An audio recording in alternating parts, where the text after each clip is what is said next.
रिश्ते, ताल्लुक और दोस्ती पर सारी दुनिया की किताबें और फलसफा एक तरफ और मौला अली अलैहिस्सलाम का कहा हुआ यह कौल एक तरफ, सब पर भारी है। कहते हैं किसी के घर जाओ तो अंधे बनकर जाओ और किसी के घर से निकलो तो गूंगे बनकर निकलो।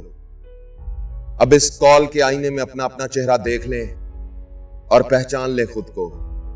कौन हैं आप?